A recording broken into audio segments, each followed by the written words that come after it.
एक बार एक छोटा सा बालक था। उसका नाम था प्रहलाद। प्रहलाद का जन्म एक राक्षस परिवार में हुआ था। उनके पिता का नाम हिरण्यकश्यप था और माँ का नाम कयाधु था।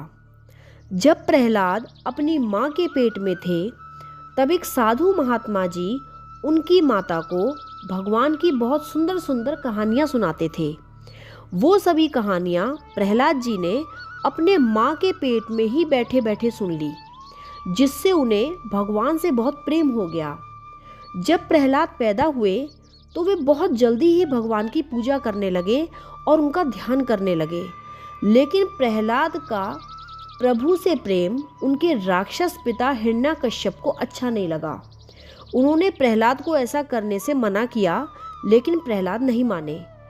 इस कारण हिरण्यकश्यप ने 5 वर्ष के प्रहलाद को कई बार जान से मारने की कोशिश की। कभी उन्हें पागल हाथियों के सामने फिकवा दिया, कभी सांपों से भरे हुए कुएं में डलवा दिया, कभी ऊंचे पर्वत से नीचे खाई में फेंक दिया, कभी उन्हें आग में जलाने की कोशिश की और कभी उन्हें बांध के समुद्र में फिकवा दिया। लेकिन हर बार उनकी रक्षा करने के लिए भगवान स्वयं आ जाते थे। एक दिन भगवान को हिरण्यकश्यप के अत्याचारों से बहुत क्रोध आया और वो नरसिंह मतलब आधा इंसान और आधा शेर का रूप इसके अवतार में प्रकट हुए और हिरण्यकश्यप को मार डाला।